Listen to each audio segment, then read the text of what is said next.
چاہے وہ سانگ کنٹیسٹیشنز ہوں، چاہے وہ یہ فٹ بال لیگز ہوں، تو وہ یورپینز ممالک ہی اس میں شریک ہوتے ہیں. لیکن یورپین کانٹیننٹ سے باہر ایک ملک ہے جو اس میں شریک ہوتا ہے، اور وہ ملک ہے اسرائیل. اچھا، اس میں آسٹریلیا بھی نہیں ہے جو ویسٹ کا حصہ ہے، جو نیوزی لینڈ ہے، باقی ویسٹ کے ممالک بھی اس میں شریک نہیں ہوتی ہے، کینیڈا بھی نہیں ہوتا، لیکن ایک ملک باہر سے ہوتا ہے اور وہ اسرائیل ہے. تو اب اس پر کیا مطلب، چونکہ ان کی لابی ہے. اب اسرائیل تو مڈل ایسٹ میں آتا ہے، اور وہ سارے یورپین ایونٹس ہیں جس میں صرف یورپین حصہ لیں گے، تو اسرائیلی کیا یورپینز ہیں؟ تو اگر اسرائیلی یورپینز ہیں تو پھر یہ بات اسٹیبلش ہوتی ہے کہ وہ تو کالونائزر ہیں، کیونکہ اس کا مطلب یہ ہے کہ وہ مڈل ایسٹ کے انڈیجنس لوگ نہیں ہیں. خیر، یہ ان کی لابی کا حصہ ہے. تو ایک تو کل یہ خبر آئی کہ جو فٹ بال ایسوسی ایشن ہے اس نے اپنے ٹورنامنٹ کے ابتدا میں غزہ کے بچوں کے حوالے سے ڈسپلے وہاں پر کیا. تو اب جو پریزیڈنٹ ہیں یورپین لیگ کے، legitimate to question Israel's inclusion in European soccer events, انہوں نے کہا کہ یہ بات بالکل، یہ کوسچن لیجیٹیمیٹ ہے، یہ سوال ہونا چاہیے کہ اسرائیل جو ہے وہ یورپین ایونٹس میں کیا کر رہا ہے. یہ اب اس کا پریزیڈنٹ کہہ رہا ہے، یعنی وہ اس بات کو انڈورس کر رہا ہے کہ آپ کے پاس صحیح ہے کہ اسرائیل کو تو اس سے نکالا جانا چاہیے. تو یہ وہ ٹرننگ پوائنٹ ہے جو پبلک سپورٹ میں اسرائیل کے خلاف آیا ہے، جس کا مظاہرہ آپ گورنمنٹس میں بھی دیکھیں گے، جس کا مظاہرہ آپ ان جیسی تمام جو بڑی انسٹیٹیوشنز ہیں، لیگز ہیں، اس میں بھی آپ دیکھیں گے. ہیرڈز یہ رپورٹ کر رہا ہے کہ وہ اسرائیلی جو بیرون ملک اس وقت سیر و تفریح کرنے گئے ہوئے ہیں، یہاں پر چونکہ روز ہوتیز سائرنز بجاتے ہیں، گھنٹیاں بجتی ہیں روزانہ، اور ان کو شیلٹرز میں جانا پڑتا ہے. اور پھر سمر میں وہاں پر ایک ٹریڈیشن ہے کہ وہ ویکیشنز پر جاتے ہیں. تو اب وہ ویکیشنز پر گئے ہوئے ہیں، لیکن پوری دنیا میں وہ جہاں جہاں گئے ہیں، اس سے پہلے ماضی میں کبھی انہیں ان 7-8 ڈیکیڈز میں کبھی ایسا فیس نہیں کرنا پڑا جو آج ریالٹی فیس کرنا پڑ رہی ہے. Even while vacationing abroad, Israelis cannot escape the horrors of the Gaza war. وہ اس سے بھاگ کر جب وہ باقی دنیا میں سیر و تفریح کرنے گئے ہوئے ہیں، لیکن وہ ہارر آف دا غزہ وار کے جو کانسیکوینسز ہیں اس سے بھاگ نہیں سکتے ہیں. اسرائیلیز جو ہے وہ سمر ویکیشنز ابراڈ گزار رہے ہیں to escape the malaise of the war and the horrific sights in Gaza, but when they reach their destinations the walls shout reality at them. اوپر بس ایک آخری کور باقی ہے، وہ جب ہٹے گا تو پتہ چل جائے گا کہ یہ عمارت تو اندر سے بالکل کھوکھلی ہو چکی ہے. وہ اس سے بھاگ کر جا رہے ہیں پوری دنیا میں. وہ جہاں جہاں پر اترتے ہیں، دنیا کے کسی بھی کونے میں اترتے ہیں، وہاں دیواریں بھری پڑی ہیں، فلسطین کے نعروں سے، غزہ سے، بچوں کے حوالے سے یہ پورٹریٹس ہیں، ڈسپلے ہیں ہر دیوار کے اوپر. تو وہاں کی جو دیواریں ہیں وہ چیختی ہیں، اور وہ اس ریالٹی سے جسے بھاگ کر گئے ہوئے ہیں، وہ جہاں اتر رہے ہیں دنیا میں، مشرق میں اتریں، مغرب میں اتریں، یورپ میں اتریں، تھائی لینڈ میں اتریں، ویئر ایور، وہاں پر دیواریں بھری ہوئی. ٹرین سٹیشنز، آگے شہر کے شہر، ہر سٹی میں فیمس ایریا بھی ہوتا ہے ٹورسٹ کا، وہ وہاں پر جاتے ہیں تو وہاں بھی وہ غزہ، فلسطین، وہی سارا کچھ جب نظر آئے گا. اور پھر وہ اپنی آئیڈینٹی بھی چھپا رہے ہیں، وہ یہ نہیں بتا دے گا ہم اسرائیلی ہیں، اس کو تو وہ چھپانا پڑ رہا ہے ان کو for the very first time in history. اس کے علاوہ ہیرڈز کی ایک اور ہیڈ لائن دیکھیے، Israel Smotrich is sabotaging the Trump dream of Saudi normalisation. Trump کا ایک بڑا ڈریم یہ تھا کہ اس ٹینیور میں وہ سعودی عربیہ کی نارملائزیشن جو ہے وہ اسرائیل کے ساتھ کروائے گا. ابراہم اکارڈ کا جو پارٹ 2 ہے وہ ہوگا، اور اس میں سعودی عربیہ اسرائیل کے ساتھ نارملائزیشن کرے گا. اب آپ نوٹ کریں تو سعودی عربیہ کی سٹیٹمنٹس میں آپ کو نظر آئے گا کہ سعودی عربیہ نارملائزیشن کے لیے تیار ہے. اب دیکھیں، وہ کہتا ہے شرط یہ ہے کہ فلسطینی ریاست ہو. اچھا، اس کے بعد کبھی آپ نے ایران کے بارے میں آپ نے سنا ہے کہ وہ کہے کہ ہم نارملائزیشن کریں گے بشرطے کہ فلسطینی ریاست بنے، کیونکہ وہ تو اسرائیل کو مانتے ہی نہیں ہیں. وہ تو اسرائیل، تو سعودی عربیہ ایکسیپٹ کر چکا ہے اسرائیل کو، لیکن چونکہ 7 اکتوبر کے بعد جنگ چھڑ گئی اور جو فارمل ایک اناؤنسمنٹ ہونی تھی وہ نہیں ہوئی، لیکن ان کی پالیسی میں یہ مطلب انہوں نے اس کو ایکسیپٹ کر لیا تھا. اور ویسے بھی بحرین نے جو کیا، جو پہلا جو پارٹ 1 ہوا ہے وہ کیا سعودی عربیہ کی مرضی کے بغیر ہوا ہے؟ ان کی مرضی کے ساتھ ہی ہوا ہے نا. پہلے انہوں نے باقی ممالک کو الاؤ کیا تاکہ اس کا رزلٹ دیکھا جائے، تو اب انہوں نے دوسرے فیز میں خود کرنا تھا، لیکن 7 اکتوبر کے بعد اب ان کے پاس یہ گنجائش نہیں. اور اب تو اسرائیل کہہ رہا ہے کہ ہم تو سعودی عربیہ کے علاقے لیں گے، جارڈن کے علاقے لیں گے، تو وہ نارملائزیشن تو اور یہ جو سیٹلمنٹ پلان ہے، دیکھیں یہ نارملائزیشن تو چھوڑے نا، اصل بات یہ ہے کہ یہ معاملہ ان کے آپس میں جنگوں کی طرف جا رہا ہے، اور یہ جو عربز ہیں ان کو تو چاہیے تھا کہ اب تک ملٹری ایسکلیشن کر چکے ہوتے، یہ کس چیز کا انتظار کر رہے ہیں؟ کیا یہ اس چیز کا انتظار کر رہے ہیں کہ غزہ میں سارے فلسطینی مارے جائیں گے اس کے بعد یہ کوئی اقدام اٹھائیں گے؟ ویسٹ بینک کے اندر وہ سارے فلسطینیوں کو ڈسپلیس کر دیں گے پھر یہ کوئی اقدام اٹھائیں گے؟ دیکھیے مڈل ایسٹ میں، یعنی اگر ہم تھوڑا سا ہسٹوریکل پرسپیکٹو کے حوالے سے بات کریں تو ان پر پریشر بہت ہے۔ دیکھیے جب یروشلم گیا ہے تو اس کے بعد ترکوں نے واپس لیا، پھر اسرائیل کے ساتھ کون ٹکرائے ہیں؟ پرجینز ٹکرائے ہیں۔ تو عربز کا اپنے ہی ریجن میں کنٹریبیوشن کیا ہے؟ کوئی چیز منوانے میں، کوئی ملٹری اپنی ڈومینیشن میں ان کا کوئی کنٹریبیوشن ہے؟ ان کا تو کوئی کنٹریبیوشن نہیں ہے۔ ادھر ٹرکس ہیں، ادھر پرجینز ہیں، تو ایون اب آپ دیکھیے ایران کے حوالے سے جو رپورٹ آئی ہے، ایران نے 44,000 بلڈنگز اسرائیل میں تباہ کی ہیں۔ یہ تازہ رپورٹ کے مطابق ایران نے اسرائیل میں 44,000 بلڈنگز وہ تباہ کی ہیں۔ کتنی بڑی یہ بات ہے، ایک بھی جنگی طیارہ انہوں نے استعمال نہیں کیا۔ تو انہوں نے بتایا کہ اسرائیل اس کمزور حالت میں آ چکا ہے۔ تو اس وقت جتنی اسرائیل کی لیجیٹیمیسی چیلنج ہو چکی ہے، جتنا وہ آئسولیٹ ہو چکا ہے، جتنا وہ کمزور ہو چکا ہے، اگر عربز کو ملٹری ایسکلیشن کرتے ہیں تو یہ ماضی والی دنیا تھوڑی ہے، ان کے پاس مکمل لیجیٹیمیسی ہے۔ اور یہاں پر ہم یہ کوئی نہیں کہہ رہے کہ وہ جا کر کوئی جنگیں چھیڑ دیں، ہم تو ایک ڈیٹرنس اور ایسکلیشن کی بات کر رہے ہیں۔ ذرا فوجوں کو موبلائز کریں۔ جو ہی امریکہ کو یہ اندازہ ہو گیا کہ یہ تو بھیڑنے جا رہے ہیں اسرائیل سے، میں کہتا ہوں کہ امریکہ سیز فائر کی طرف چلا جائے گا، اور بہت سارے لوگ ایسا ہی سوچتے ہیں، ایسا ہی ایسٹیمیٹ کرتے ہیں۔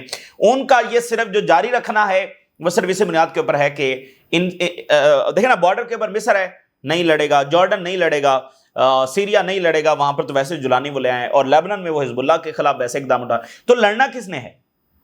ایران، دیکھیں ایران ان کے بارڈرز کے اوپر نہیں ہے، ان کے بارڈرز سے دور بیٹھ کر اس نے 46,000 بلڈنگز، ان کے 44,000 بلڈنگز تباہ کر دی۔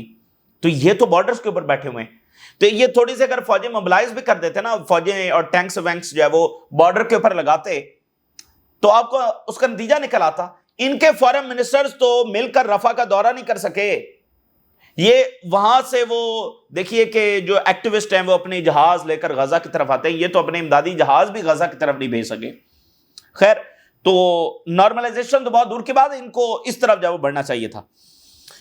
ساؤتھ سوڈان جو ہے اس نے ریجیکٹ کیا ہے کہ جو ٹیلی گراف کی خبر آئی تھی کہ اس نے تسلیم کر لیا، یعنی ساؤتھ سوڈان نے تسلیم کر لیا، اس کو انہوں نے ریجیکٹ کر دیا ہے۔ ساؤتھ سوڈان ریجیکٹس اسرائیلی ٹاکس آن غزہ پاپولیشن ٹرانسفر، یعنی وہ کہہ رہے ہیں کہ ہم نے کوئی ابھی ایگری نہیں کیا ہے، کیونکہ ٹیلی گراف نے خبر لگائی تھی کہ سوڈان ایگری کر گیا، ساؤتھ سوڈان، لیکن وہ کریں گے۔ تھامس میسی جو کہ کانگریس مین ہیں، انہوں نے چونکہ امریکہ میں پریشر ہے تو وہ کہہ رہے ہیں کہ instead of accepting the refugees from Gaza, the United States should quit giving munitions to Israel to create refugees۔ بجائے اس کے کہ امریکہ ریفیوجیز کو قبول کرے، کیوں نہ ہم وہ اسلحہ ہی اسرائیل کو دینا بند کر دیں جس کے نتیجے میں اسرائیل ریفیوجیز کریٹ کرتا ہے۔ تو بہرحال وہاں پہ ایک دباؤ۔ فائنینشل ٹائم کی کچھ رپورٹ میں آپ کے سامنے رکھتا ہوں۔ فائنینشل ٹائم یہ کہہ رہا ہے کہ فارمر اسرائیلی امبیسڈر کو کوٹ کرتے ہوئے رپورٹ اس نے جاری کی ہے کہ جو انٹرنیشنل سٹینڈنگ ہے اسرائیل کی وہ کریٹیکل سٹیج کے اندر پہنچ چکی ہے، اور attacks on our legitimacy and governments are unprecedented. Our friends are sending us very negative signals. جو دوست مالک ہیں وہ بڑے نیگیٹو سگنلز بھیج رہے ہیں کہ وہ باز آ جاؤ۔ اور Israelis realise that the isolation now is deeper, broader and more dangerous than ever before. اس وقت جو اسرائیل کی جو آئسولیشن ہے وہ بہت ڈیپر ہے، براڈر ہے اور ڈینجرس ہے، کبھی بھی ایسا نہیں ہوا۔ اور majority of Israeli believes the war should end. یہ فائنینشل ٹائم کی رپورٹ ہے کہ اکثریت یہ چاہتی ہے کہ جنگ جو وہ بند ہو جانی چاہیے۔ اسی درمیان چائنا نے ایران کے حق میں سٹیٹمنٹ جاری کرتے ہوئے کہا ہے، China rejects E3 sanctions threats on Iran over nuclear programme. E3 Germany, France اور برطانیہ، یہ یورپ کی تین جو بڑی طاقتیں ہیں۔ اچھا، اب آنے والے 2 ہفتے بڑے امپورٹنٹ ہوں گے ایران کے حوالے سے، اور ویسے جو الاسکا میں آج میٹنگ ہو رہی ہے وہ بھی اس حوالے سے بڑی امپورٹنٹ ہوگی، کیونکہ اگر وہاں پر کوئی معاملات طے پا جاتے ہیں تو ایران کے حوالے سے بھی معاملات جو ہے وہ طے پا جائیں گے۔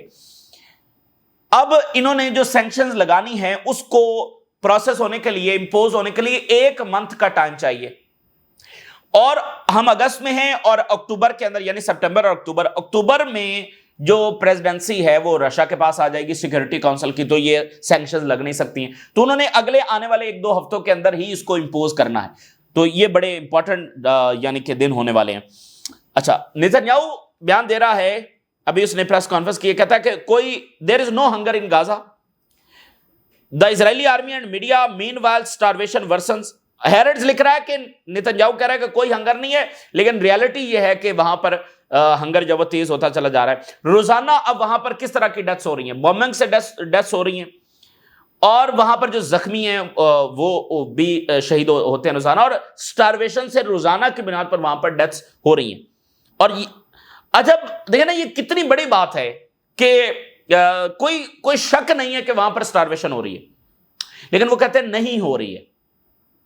یہ تو دنیا کا لیے بڑا ڈینجرس ٹائم ہے کہ آپ ایک سچ کو کیسے جھوٹ میں بدلا جاتا ہے۔ اور انہوں نے ماضی میں جو جنگیں جو صدام حسین کے خلاف چھیڑی، جو قذافی کے خلاف چھیڑی، بشار الاسد کے خلاف، کیا کیا جھوٹ انہوں نے نہیں بولے ہوں گے، اور پچھلی صدی میں چلے جائیں اور اس سے پیچھے جو ہسٹری ہم پڑھتے ہیں اس میں ان کا بہت کردار ہے ہسٹری لکھنے میں، انہوں نے کیا کیا نہیں لکھا ہوگا وہاں پر۔ تو یہ تو ایک بہت بڑی چیز ہے کہ یعنی وہ کہہ رہے ہیں کہ یہاں پہ سٹارویشن ہے ہی نہیں۔ Well documented rising starvation in Gaza is now acknowledged by nearly the entire world. ہیرڈز اس کو جواب دے رہا ہے کہ پوری دنیا well documented اور ایویڈنس یہ ثابت کر چکے ہیں کہ وہاں پر starvation، اور پوری دنیا اس بات کو مان رہی ہے۔ Yet Israel continue to peddle the lie that it's all Hamas conspiracy. اور اسرائیل یہ کہتا چلا جا رہا ہے کہ نہیں یہ تو حماس کی کانسپریسی ہے، یہ تو حماس بس فیبریکیٹ کر رہا ہے۔ اور غزہ میں ایک تو سٹارویشن ہے، بومبنگ ہے، ساتھ وہاں پر جو ہے نا ہیٹ ویو جو ہے، چونکہ اتنی بومبنگ ہوئی ہے، پھر گرمی کا موسم ہے، پھر بومبنگ 2 سالوں سے وہاں پر ہو رہی ہے، اب سوچئے وہاں پر کیا صورتحال ہوگی۔ تو Gaza heat wave deepens crisis as skin diseases surge, heat wave, skin diseases, اور یعنی کہ بہت سارے ایسے فیکٹرز ہیں جو فلسطینیوں کی شہادت کی وجہ بن رہے ہیں۔ ساؤتھ کوریا جو ہے وہ اس طرح بڑھ رہا ہے کہ نارتھ کوریا کے ساتھ ٹینشن جو ہے وہ ایز کی جائیں، اور اس کے پیچھے سوچ وہی ہے جو امریکہ نے ٹیرف لگائے ہیں، اور اس کے بعد جو تجارتی ڈیل ہوئی ہے اس کے بعد وہ سوچ رہے ہیں کہ بھئی ہم کیوں نہ دوستی کر لیں چائنا سے، اب وہ نارتھ کوریا کی جب وہ بات کر رہے ہیں۔ اچھا، اسی درمیان جو وہاں میٹنگ ہو رہی ہے الاسکا میں، تو پیوٹن نے وہاں پر لینڈ ہونے سے قبل جو ہے رشیا کا ایک فار ایسٹ سٹی ہے، وہاں پر ورلڈ وار 2 کے کچھ مونومنٹس تھے، اور وہ یادگاری تھے جو امریکہ اور سوویت یونین کا تعاون تھا اس حوالے سے، تو انہوں نے وہاں پر جا کر پھول چڑھائے۔ تو یہ ایک بڑی امپورٹنٹ بات ہے کہ یعنی ایک ہسٹری بھی تشکیل پا سکتی ہے، دیکھیں نا، وہ ایک سمبولیکلی بھی چیزیں کر رہے ہیں کہ ہمارا ماضی میں یہ تعلق تھا، یہ ہسٹری تھی، تو اگر یہ دوبارہ سے ان کے معاملات طے ہو جاتے ہیں، ٹھیک ہے، تو پھر دنیا بہت، کیونکہ ان کی ابھی تک جو آپ پچھلے تمام سالوں میں دیکھتے ہیں مڈل ایسٹ میں، افریقہ میں، وہ تو ان کی آپس میں جنگ پراکسی وار ہی تھی۔ سیریا میں کیا تھا؟ سیریا میں رشیا اور امریکہ لڑ رہے تھے آپس میں، میدان وہ استعمال ہوتا ہے۔ یوکرین میں کیا؟ رشیا اور امریکہ لڑ رہے ہیں، جنگ رشیا اور امریکہ کے درمیان شروع ہوئی تھی۔ تو جب یہ 2 طاقتیں اگر آپس میں کوئی معاملات طے کر لیتی ہیں تو پھر اس کے دنیا کے اوپر براہ راست اثرات جو ہے وہ آئیں گے۔ اور اسی درمیان جو جرمن چانسلر ہیں وہ انڈر پریشر ہیں ڈیو ٹو ملٹری کانسکرپشن، اور اس سے آپ یہ اندازہ لگا سکتے ہیں کہ وہاں پر ملٹیپل ایشوز ہیں۔ اب جرمن چانسلر ایک کوalition گورنمنٹ ہے، اس میں سے ایک پارٹی یہ کہہ رہی ہے کہ کنسکرپشن لا جو ہے وہ لازمی کیا جائے۔ کنسکرپشن لا سے مراد یہ ہے کہ ہر شہری جو ہے وہ فوج میں جائے گا، فوج کی ٹریننگ لے گا، تو وہ کہہ رہے ہیں اس کو لازمی کیا جائے، باقی اس کی مخالفت کر رہے ہیں۔ تو جرمن چانسلر جو ہے وہ شدید دباؤ میں، اس لیے ان ملکوں کے اپنے بہت سارے مسائل ہیں، اور اس لیے یہ زیادہ دیر اسرائیل کو اس طرح سپورٹ نہیں کر سکتے۔ اور اب جو پبلک کو کوئی سٹوری پتہ چلتی ہے کہ اچھا یہ گورنمنٹ ایسے سپورٹ کر رہی ہے، تو وہ وہاں پر وہ بھرپور اس کا رسپانس آتا ہے۔ تو یہ اس وقت کی تازہ ترین ناظرین صورتحال جو آپ کے ساتھ شیئر کیا، ہم راز رگا کریں اجازت دی، اللہ حافظ۔